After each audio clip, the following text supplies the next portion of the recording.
Medical Tech Tajet Trembourne by M.R. Anglin. Chapter 1. Alarms blared in the asteroid base, echoing off the cement walls. The noise made the air tremble and vibrated off of Alex's eardrums. Luckily, his communication device had a function to dampen background noise. Lights flashed. The alcove housing one of the base's computer access ports flooded with eerie blood-red light, then plunged into darkness, a technique meant to disorient intruders. Good thing Alex's visor mitigated that effect. They've detected us. Alexander Dodson, captain of the Intergalactic Civilian Defense Agency's number 26 team, retreated from the corner where he had been peeking around. He swung around to a girl with cocoa-brown skin and shiny, kinky, curly black hair that rested on her back. Get a move on, Danny. They'll be here any second. Stop rushing me. Danielle, the team's technical specialist, crouched in front of the access port. The panel that had been covering it lay on the ground by her feet. Her data hub, a flat device with a screen, had been plugged into the port with a cable. I have to rush you. Security will be here any minute. They can't find out ICDA agents broke into an Imperial-run facility. Alex glanced at his gun, making sure it was ready to fire. Again. Then be silent and let me work. Danielle snorted through her nose. Alex hissed in a breath through his teeth, but turned away from her. No use arguing when she was in this mood. Instead, he tapped the earpiece hidden in his ear. Taj, where you at, big guy? You done? It's awful how you mangle the English language, Danielle muttered. Alex rolled his eyes. Target acquired, came a deep voice in his earpiece. On my way. Any trouble? No. Then who tripped the alarms? Alex peeked around the corner to glance up and down the hall. Other than the sirens, no sign of security. Strange. They should have been here by now. He glanced at his watch. Yeah, according to his research, the facility's security response time was much faster than this. Maybe security was headed somewhere else? Perhaps a different threat had caused the alarms to sound. I set off the alarms. Danielle tapped on the data hub. Alex swung around to face her. Why would you do that? I didn't do it on purpose. I tried 3 weeks till Sunday to bypass the alarms. But the information we need to extract was connected to the security system. I had to go through it. Danielle's fingers never stopped flying over the hollow keyboard displayed in the air above her data hub. Couldn't you have disabled the alarms? Danielle shot him a glare. If I had a week and my computer is at HQ, but all I have is half an hour and a data hub. How long until they pinpoint your breach? I'm busy, Alex. Danielle pursed her lips as she worked. Ask Emily. Alex spit back a comment before tapping his earpiece again. How's it looking, Em? Big trouble, Alex. Emily, the ship's pilot, shouted over the noise of their ship's emergency alarms. At just 14 years old, she was already one of the best pilots in the agency. They found the ship! Our stealth shield is gone. Security's lined up to cut off your escape, and we can't do a thing to help you. The cloaking software hiding our ship's registry is intact, came Levi's voice. He was the ship's unofficial mechanic and engineer. They don't know who we are, but they'll find out if they breach our firewall. Impossible, Danielle said with a laugh in her voice. The entire team was privy to these calls. I programmed it myself. Emily's voice came back on. They're firing, Alex! Our defense shield could crack any minute. Alex spent a second to review their options. They could either pull out, task undone, or stick it out and face the consequences. He clenched his teeth. He couldn't abandon this assignment now, not if it was plausible for them to finish. Levi, can you send more power to the shields? If I reroute the power from the drive engines and max its output. How long can you hold out? 20 minutes at most, Levi said, and Alex heard the engines whine in response. This will strain both the drive engines and the flight engines. We're already doing everything we can to keep the hologram projector hiding the ship's name and agency logo intact. If the ship's engines go red, we won't be able to jump into drive space until it cools, Emily said. How long and still be able to jump? Levi went silent for 3 seconds. Alex counted. 10 minutes. Alex clicked his tongue. Not enough time. Do it. He snatched Danielle's arm. Danny, we gotta go. Danielle pulled her arm from his grasp. I am not conceding defeat. There's no system I can't get into. Give me 10 minutes. We only have 10. 5 then. Alex's ears pricked. He adjusted the setting to his earpiece and strained to hear over the siren. Boots. Security had caught up to them. They're here. 5 minutes, Alex. Danielle turned to him. Her bright brownish-purple eyes glinted in the flashing light beneath the greenish tint of her visor. "Just give me 5. I can do this." A lump rose in Alex's throat. How is she always able to change his mind by looking at him that way? 5 minutes, and then I'm dragging you back to the ship, screaming if I have to. He darted into the hall. There! One of the guards pointed at him. Several more poured into the hallway. Alex stood his ground. His eyes narrowed, and his visor zoomed in on his targets. He raised his gun and fired. One by one they fell, shot through the heart or head, wherever Alex saw a gap in the body armor. The thought of killing people always twisted Alex's stomach, but the sight of their still bodies laying there on the ground didn't bother him today. They'd be up again in about an hour or so. Though his laser weapon had a lethal setting, Alex never used it. It just wasn't in him. The guards, however, had no such scruples. Laser fires streaked towards him, plowing into him enough to make him stumble backward. Luckily, his agency uniform's built-in cloaking and shielding device dampened the shop's energy. They'd hurt, but they'd only leave a bruise. The agency's personal defense technology far outweighed theirs. No matter how advanced, however, his uniform had a limit. Already it started to fail. Every shot he took stung more and more. Soon he'd start getting first-degree burns, then worse. "I got it!" Danielle yanked the cord out of the access port. "Mission accomplished, Alex, and in less than 2 minutes." She raced to his side. "Then go, Danny, go, go!" He shoved her down the hall. Danielle darted away from the guards, heedless to their laser shots. She knew Alex would cover her, and Alex wouldn't let her faith in him fail. So even though his shield dropped 30% efficiency, even though he felt the searing laser slice his skin, he kept firing until she rounded the corner at the end of the hall. Then he ran after her. "Taj!" Alex said in his earpiece. "Use the tracker to find us. We're under fire." He glanced at Danielle. "How you doing, Danny?" Danielle had her mouth hanging open and gasping between breaths. "I'll make it." Alex smiled at her. The least athletic of the team, Danielle had a particular difficulty with running. She couldn't make it 10 yards without getting winded, but her hard-hitting determination always pulled her through. Alex liked that about her. A laser flew over their heads. Alex glanced over his shoulder. More guards had joined the chase, and they were gaining. "Almost there, Danny. I'll set the pace." She nodded. Alex ran down the hall a bit faster than before. Danielle fell behind, but after about 3 feet, the distance between them stopped widening. Alex led her through the base, following the map displayed on his visor to the ship. He turned ever so often to fire at their pursuers to keep them at bay, but strangely they kept back, allowing Alex and Danielle to escape. Suspicious, but why look a gift horse in the mouth? "Keep it up, Danny!" Alex rounded the corner. "We're almost— Whoa!" He skidded to a halt.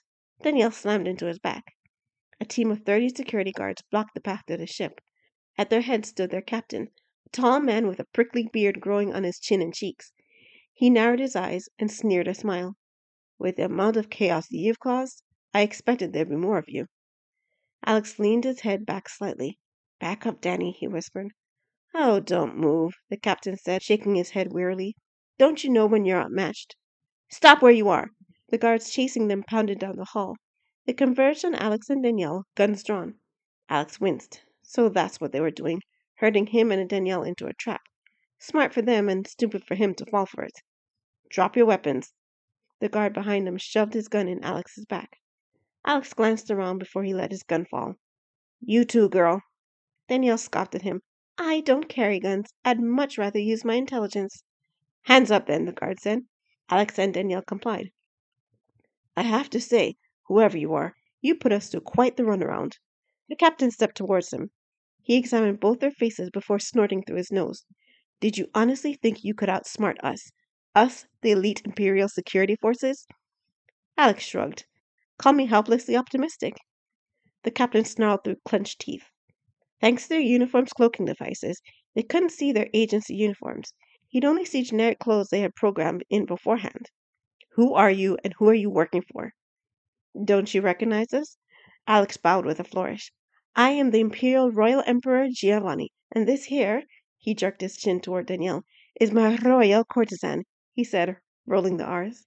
Danielle swung around to Alex. "Your what?" My courtesan?" "Courtesan? Really?" Danielle thrust her hands on her hips. "What? I'm not good enough to be Empress? I'm only courtesan material to you?" Seriously? You're going to argue about this now, in this situation?" Yes!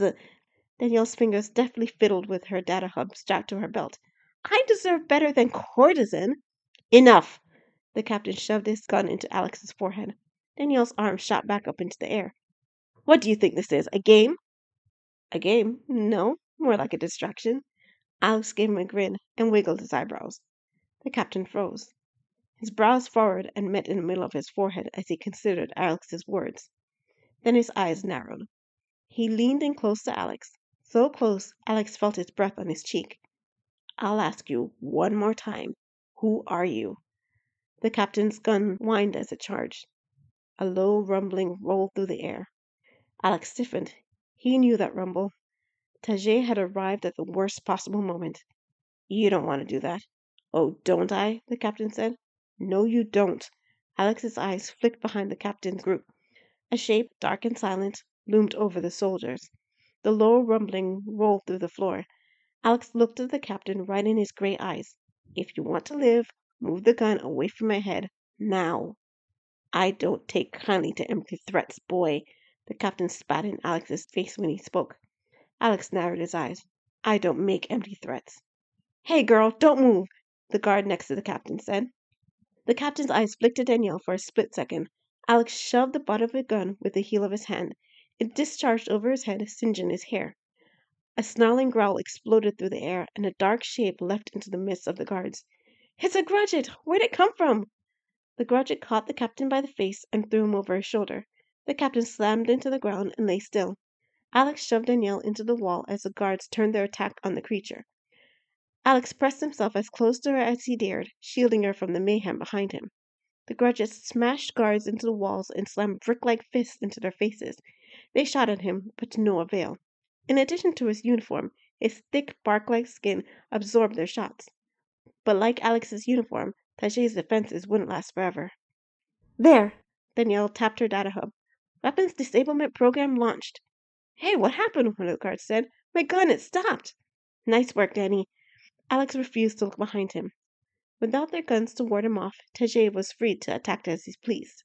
It wasn't pleasant to look at. Alex winced at every grunt, scream, and sound of bodies collapsing to the ground. Soon the turmoil ended. When Alex turned, Tajet stood among a mountain of bodies, floor smeared with blood. Happily, the guards were still breathing, and relatively unhurt. No broken bones, at least. Taj! Alex hopped over the groaning guards to reach the Grudget. Tajet, are you all right? Tajet hissed in his breath between clenched teeth. His chest expanded and contracted, causing his skin to creak. His uniform shielding had failed. It was cleared from the burns on his arms. His pointed ears stuck straight into the air, searching for sounds beyond human perception. His eyes caused Alex's stomach to drop. The maroon irises of Tajet's eyes expanded and contracted, trying to push away both the whites and the pupils. Tajet was trying hard to stay in control, trying not to fall into a state called an unbounded attack, where he'd lose control of himself and pummel every perceived threat into even more of a bloody mass. Alex placed both his hands on his shoulders. Come on, Taj, get a hold of yourself. Tajet clenched his teeth. His breath came in hisses through his teeth. His fists clenched and unclenched as he surveyed the bodies on the ground, bodies of the enemy that had threatened Alex's life. Alex had to turn his focus away from them. Snap out of it, Tajet. We don't have time for this. Emily's under fire. Danielle tiptoed around the groaning bodies. That did it. Tajet closed his eyes and shook his head. When he opened them, they were back to normal. You good? Alex struck his friend's shoulder. Tajet nodded. Alex sprinted after Danielle without another word. Tajet fell in behind him. How long do we have? Danielle glanced at them when they caught up with her. Alex glanced at his watch. 4 minutes. We have to book. Taj. Taj grunted. Without missing a beat, he picked up Danielle and darted forward. Alex took a deep breath and pushed himself as fast as he could go. There's a ship! Danielle pointed out of one of the windows. The CSS Strider was docked in space outside.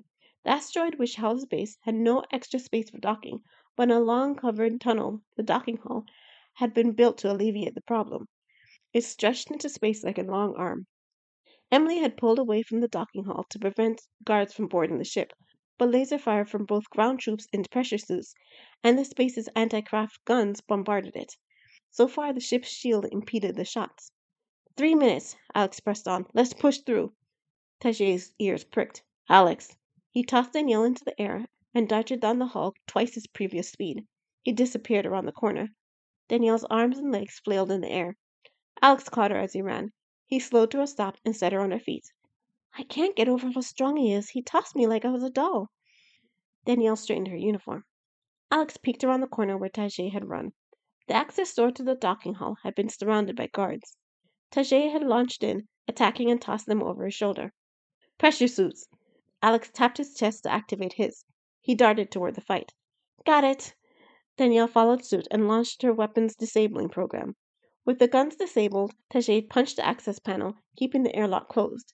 Then he wrenched the door open, darted to the other end of the docking hall where the other airlock was, and wrenched that one open too. Air whooshed out into open space. An alarm blared. Emergency blast doors started to drop. Let's go! Alex launched himself into space toward their ship. Emily, door! He ducked the laser fire still streaking towards him. Prepare to jump! The ship's door slid open. Danielle and Alex floated in, and Tajet slipped in just after them. Go, Em! Alex slammed his hand on the button to shut the door. Emergency drive jump now! Emily's voice came over the intercom. The ship lurched forward, knocking Alex and Danielle off their feet. Tajet caught them before they fell. Alex righted himself before tapping his earpiece. Levi, how's the engine? We're in drive space, but I don't like the look of these readings, Levi said over the intercom. They're in orange. A few more moments and drive space wouldn't have been possible. As it is, we'll have to stop to cool them or risk burning them out. Can we make it 3 hours? Emily said over the intercom. That's how long it will take us to get to Narsen space. Barely. Levi paused a few moments. We can, but it'll be ticklish. Do it. Alex cracked his neck. Danielle, check to see if they got through our firewall. If they figured out who we are. Danielle looked up from her data hub. Not a problem. They weren't even close. Just as I surmised. Are we being followed or traced? I don't see anyone following us, Emily said. My sensors say the ship's clean. No tracers. The emergency jump was too quick for them to calculate our trajectory. Danielle latched her data hub onto the holder on her belt. They don't have a pilot as good as Emily. Alex grinned at the intercom speakers. Nice work, Em. You too, Levi. That's the way to do it. Emily giggled over the intercom. Levi remained silent, but Alex could picture a goofy grin on his face. We'll keep an eye out once we stop for cooldown, but I think we got away. Thankfully. Now that that's over, Danielle smacked Alex's arm as hard as she could. Alex hopped away from her. What was that for? Courtesan? Really? Danielle put her hands on her hips. You weren't joking about that? I used it as a distraction to launch my gun-jamming virus, but what you said hurt, Alex. Alex gaped at Tajet. Am I missing something? Tajet shrugged. Alex threw his hands into the air. This is ridiculous. I can't believe you're getting so worked out about that. Danielle glared at him, her eyes narrowing and studying his face. Finally, she sighed. Do you have any idea what a courtesan is? Isn't it a fancy name for a king's girlfriend or something? It's a fancy name for a prostitute, or at best a mistress. Oh. Alex fell silent a moment. He hissed in a breath through clenched teeth. Now I see why you're mad. I suppose I can't be upset if you didn't know, but never call me that again. Danielle tossed her hair. I am far too classy to be associated with that sort of behavior. Sure, Alex grinned. Next time I'll call you my empress. Danielle tossed a smirk over her shoulder. As if I'd ever want to be your empress. She thrust her nose in the air as she waltzed out of the door. That smile slipped onto Alex's face as he watched her disappear down the hall. That girl, there's something about her that made him want to... Heart rate elevated. Tajet slipped behind Alex. Facial surface temperature up. Increased sweat production. Alex tossed a glare in Tajet's direction. What are you going on about? Tajet leaned in close to him. Your biorhythms. You like her. Alex recoiled. I do not. Tajet pointed to his eyes. I see it. Who cares? Alex swung away from him. Ask her out. I don't want to. I don't like her. Tajet only smiled, his eyebrows raised. I don't care what you think you know. She's stubborn and spoiled and a big fat know-it-all. Or determined, elegant, intelligent. If that's what you think, you ask her out. I'm headed to the flight deck. Alex shoved him aside. He marched out to the cargo bay, paused, and rushed back in. And it's not because Danielle's there. Tajet just grinned. Alex stomped down the hall, fuming as he went. Blast Tajet and his knowing gaze, and blast Danielle and her ability to disarm him. Not that it mattered. Tajet was wrong. He didn't like Danielle, not one bit. He was far beyond liking her by now.